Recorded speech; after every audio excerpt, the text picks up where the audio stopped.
Hello friends, मैं हूं Girish Chaudhary. Grove मोर में आप सबका स्वागत है। तो बेसिकली इस वीडियो में हम देखेंगे कि जो हमने सिंगल रिकॉर्ड हम इंसर्ट करते हैं क्रिएट मेथड थ्रू या सेव मेथड थ्रू, या फिर हम बल्क रिकॉर्ड इंसर्ट करते हैं, तो इन दोनों में डिफरेंस क्या है, बेसिकली हमें कौन से मेथड यूज़ करने चाहिए, तो वो सारे डिफरेंस हम यहाँ पे समझेंगे कि कौन सा प्रॉपर है, टाइम एफिशिएंसी कौन सी ज़्यादा है। ठीक है, सो यहाँ पे देखिए मैंने एक नॉर्मल एक एग्जांपल मॉडल बनाया है, इसमें नेम है और वैल्यू है और कुछ नहीं है। ठीक है, सो यहाँ पे एक मॉडल हम क्रिएट करते हैं डेफिनेटली। सो मॉडल में हम यहाँ पे कॉपी कर लेते हैं, इसको माइग्रेट करते हैं, उसके बिना चलेगा नहीं। सो यहाँ पे हम सॉरी यहाँ पे चलिए इसको मैं थोड़ा हाइड कर देता हूँ और यहाँ पे मैं मेक माइग्रेशंस करता हूँ ताकि चेंजेस है वो डिटेक्ट करे और माइग्रेट के बाद वो जनरेट करते। ठीक है, यहाँ पे देखिए चेंजेस तो उसने डिटेक्ट कर लिए, चलिए माइग्रेट हो गया। सो ये टेबल भी बन गया होगा एग्जाम्पल मॉडल करके। ठीक है, चलिए अब यहाँ पे देखिए इसमें क्या लिखा है मैंने, तो इसमें एक मेथड मैंने यूज़ किया है कंपेयर करके।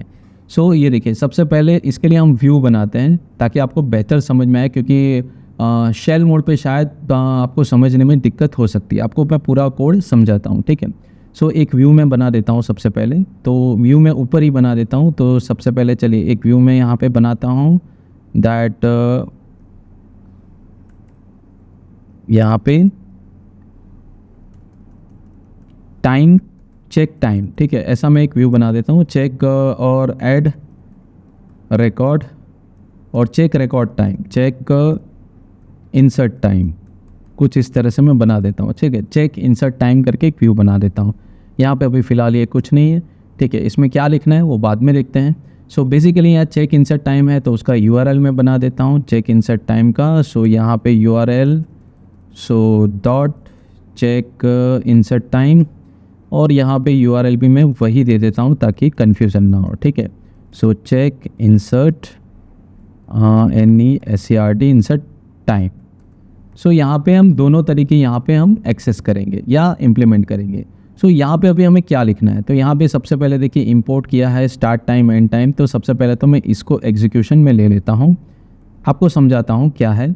सो बेसिकली चलिए यहाँ पे मैं पहले तो ये एग्जीक्यूशन ले लिया। चलिए अब यहाँ पे एग्जैक्टली क्या हो रहा है, सबसे पहले जो मैंने टाइम का जो इंपोर्ट है वो मैं कर लेता हूँ ताकि नीचे प्रॉब्लम ना आए। तो इसको मैं टाइम इंपोर्ट कर लेता हूँ, प्लस जो एग्जांपल मॉडल है उसको भी मैं इंपोर्ट कर लेता हूँ। सो यहाँ पे मैं एग्जांपल मॉडल। ठीक है, सो अब देखिए सबसे पहले मैं एक वेरिएबल लिया है, उसमें जो भी ये स्टार्ट हो रहा है, मतलब ये कॉल हो रहा है इवेंट या व्यूज़। ठीक है, सो ये कॉल हुआ है तब ये टाइम यहाँ पे स्टोर करेगा कि यहाँ पे चलिए ये टाइम हुआ, और उसके बाद एक लूप है 1 to 10,000 तक का। ठीक है, और यहाँ पे देखिए एग्जांपल मॉडल में मैं object create method through record insert कर रहा हूँ। नेम में एग्जांपल 1, एग्जांपल 2, एग्जांपल 3 इस तरह से इंसर्ट होगा, और वैल्यू में आई। ठीक है, क्योंकि हमारा मॉडल में क्या है देखिए दो ही फील्ड है, नेम एंड वैल्यू। वैल्यू में 1 2 3 4 ऐसे जाएगा, और नेम में एग्जांपल 1, एग्जांपल 2, एग्जांपल 3, सो 10,000 तक जाएंगे। ठीक है, सो इस तरह से ये काम करेगा। जैसे ही ये लूप खत्म होगा तो एंड टाइम यहाँ पे स्टोर करेगा कि स्टार्ट टाइम में टाइम डॉट टाइम मतलब करंट टाइम क्या है, और एंड टाइम में भी टाइम डॉट टाइम। अब ये दो टाइम का डिफरेंसेस यहाँ पे आपको यहाँ पे मैं ढूंढ रहा हूँ एग्जीक्यूशन टाइम, तो and time minus start time, तो डिफरेंस आपको मिल जाएगा कि इसका डिफरेंस क्या होगा। सो यहाँ पे मैं एक वेरिएबल एक्स्ट्रा ले लेता हूँ, मतलब कि नाम बदल देता हूँ द एग्जीक्यूशन टाइम 1।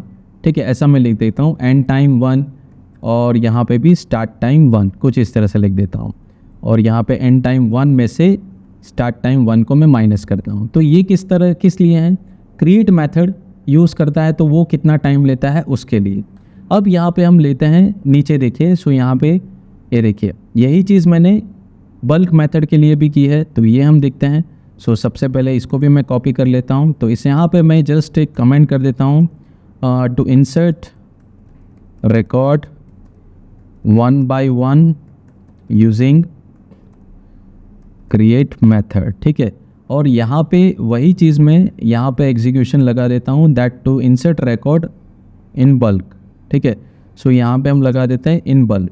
अब वही जो कोड है हम यहाँ पे कॉपी करते हैं और यहाँ पे पेस्ट कर देते हैं। अब देखिए यहाँ पे वही चीज़ मैंने लिया हुआ है, तो यहाँ पे कुछ नया तो मैंने किया नहीं है। ठीक है, और यहाँ पे इसको भी मैं कॉपी कर देता हूँ, थोड़ा एक स्टेप आगे में चला गया, तो यहाँ पे मैं इसको जस्ट अब देखिए एग्जाम्पल्स में मैंने क्या लिया हुआ है, सबसे पहले तो इसमें बल्क में एक लिस्ट लिया हुआ है ब्लैंक। तो सबसे पहले मैं क्या करता हूँ, जो भी मेरे आइटम्स है 1 to 10,000 तक का, तो यहाँ पे भी लूप मेरा घूम ही रहा है। एग्जाम्पल में मैं क्या स्टोर कर रहा हूँ, एक नॉर्मल वेरिएबल है एग्जाम्पल मॉडल, और एक ऑब्जेक्ट बनाया है मतलब एग्जाम्पल मॉडल का। तो नेम में example1, वैल्यू वही है जो यहाँ पे लिखी है, बस मॉडल को मैं क्या कर रहा हूँ, इंसर्ट नहीं कर रहा हूँ, ये लिस्ट में अपेंड कर रहा हूँ। देखिए लिस्ट में अपेंड कर रहा हूँ। अपेंड मेथड क्या करता है, जो भी नया आइटम आएगा वो एंड में ऐड करता जाएगा। तो सबसे पहले मैं सारी आइटम कहाँ पे ऐड कर ली, एग्जाम्पल्स में, मतलब ये लिस्ट में ऐड कर दी। अब यहाँ पे मैं करूँगा models.object.bulk create example, मतलब एग्जाम्पल में जितनी भी आइटम है वो डाल दो, और उसके बाद करंट टाइम है वो देखो कि क्या है। तो इसको भी मैं आपको ये दे देता हूँ दैट, तो इसको मैं थोड़ा नीचे ले लेता हूँ ताकि हमको पता चले। सॉरी, ये स्टेटमेंट को मैं ऊपर ले लेता हूँ, ठीक है। To insert record in bulk, तो यहाँ पे स्टार्ट टाइम ले रहा है, तो यहाँ पे स्टार्ट टाइम 2 में दे देता हूँ इसके लिए, और यहाँ पे भी एंड टाइम 2, यहाँ पे एग्जीक्यूशन टाइम 2, एंड टाइम 2, और सॉरी यहाँ पे एंड टाइम 2 और स्टार्ट टाइम 2। मतलब कि यहाँ पे 1 by 1 रिकॉर्ड हो रहा है, तो उसका जो एग्जीक्यूशन टाइम है वो हमें यहाँ पे मिल जाएगा, और बल्क इंसर्ट हो रहा है तो वो उसका एग्जीक्यूशन टाइम हमें यहाँ पे मिल जाएगा। मतलब हमें पता चल जाएगा कि कौन से लेवल पे एग्जीक्यूशन फास्ट हो रहा है, ठीक है। तो ये मैंने डिफरेंस किया है कि ये हमारा 1 by 1 एग्जीक्यूशन है, इसमें हम करते हैं कि स्टार्ट टाइम एंड टाइम तो दोनों में हम ले रहे हैं, पर उसके बीच में जो भी सारे ऑब्जेक्ट हैं उसको सबसे पहले हम लिस्ट में डाल रहे हैं, और लिस्ट के बाद अपेंड करने के बाद में हम बल्क क्रिएट कर रहे हैं। तो देखते हैं कौन सा टाइम यहाँ पे प्रॉपर होता है। तो यहाँ पे हम प्रॉपर लिख देते हैं that 1 create by create method. So by create method हमारे कितना टाइम लगा, तो इसके लिए हम ये लिख देते हैं। तो टाइम मेथड तो हमारे पास जो एग्जीक्यूशन टाइम है वो हम कॉल करते हैं उसको वेरिएबल को। सो यहाँ पे क्रिएट मेथड के लिए जो वेरिएबल हमने लिया है दैट इज़ एग्जीक्यूशन टाइम 1, ठीक है। और यहाँ पे हम लेते हैं दैट इज़ के बाय बल्क, और बल्क में, ठीक है, बाय बल्क। तो यहाँ पे हम लिख देते हैं बल्क में, तो हमें पता चल जाएगी कि कौन से टाइम कम लगा है, ठीक है। और यहाँ पे चलिए हम /n बिल कर देते हैं ताकि लाइन ब्रेक हो जाए नीचे की तरफ, सो हमें प्रॉपरली दिखेगा। सो यहाँ पे टाइम 2, तो इसी व्यू को हम यहाँ पे कॉल करेंगे, ठीक है। तो यहाँ पे देखिए लास्ट में हम रिटर्न यही कर रहे हैं कि जो भी हमारा 1 by 1 रिकॉर्ड इंसर्ट हुआ है तो उसका एग्जीक्यूशन टाइम डिफरेंस क्या आया है, और बल्क हमने इंसर्ट किया है तो उसका एग्जीक्यूशन टाइम डिफरेंस क्या है। तो इससे आपको क्लियरली पता चल जाएगा कि हमें 1 by 1 रिकॉर्ड इंसर्ट करना चाहिए या बल्क में रिकॉर्ड इंसर्ट करना चाहिए, कौन सी मेथड है वो ज़्यादा एफिशिएंट हो सकती है, ठीक है। चलिए इसको सेव करते हैं। सबसे पहले तो प्रोजेक्ट रन करते हैं। सो यहाँ पे हम रन सर्वर, सो यहाँ पे manage.py रन सर्वर। सो जैसे ही प्रोजेक्ट रन होता है यहाँ पे हम अपना व्यू है वो कॉल करेंगे that is check insert time. So यहाँ पे हम जाएंगे और सर्विसेज में चेक इंसर्ट टाइम हम यूज़ करेंगे। सो यहाँ पे हम चेक इंसर्ट टाइम, ठीक है, ये हम कॉल करते हैं। तो देखिए यहाँ पे अभी क्या आएगा। सो 10,000 रिकॉर्ड्स है, 20,000 टोटल इंसर्ट हो रहे हैं, तो थोड़ा टाइम लेगा ये, तो ठीक है, जब तक टाइम लेता है तब तक हम वेट करते हैं। और मे भी ये शायद ज़्यादा टाइम ले सकता है, तो इसको हम थोड़ा कैंसिल करते हैं और अमाउंट कम कर देते हैं। तो बेसिकली चलिए हम यहाँ पे जाते हैं और अमाउंट यहाँ पे 10,000 से 1,000 कर देते हैं, ठीक है। यहाँ पे तो सिर्फ हमें टेस्ट ही करना है तो कोई इशू नहीं है। सो जस्ट सेव इट, आपका व्यू सेव कीजिए और आपका प्रोजेक्ट है वो वापस रिलोड होगा। तो यहाँ पे देखते हैं रिलोड होता है कि नहीं होता है तो आपको फिर से देखिए रिलोड हो रहा है क्योंकि हमने सेव किया है।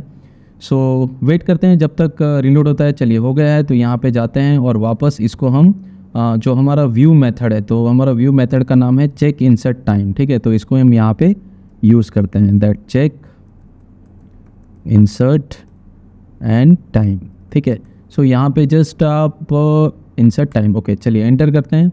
सो देखते हैं, देखिए अभी ये प्रोसेस हो रहा है। 1,000 रिकॉर्ड एक बार इंसर्ट करेगा, उसके बाद 2,000 मतलब टोटल 2,000 रिकॉर्ड यहाँ पे इंसर्ट कर रहा है। सो थोड़ा बहुत टाइम लग सकता है, तो थोड़ा वेट करते हैं कि क्या रिज़ल्ट देता है। जब तक रिज़ल्ट आए तब तक वेट करते हैं।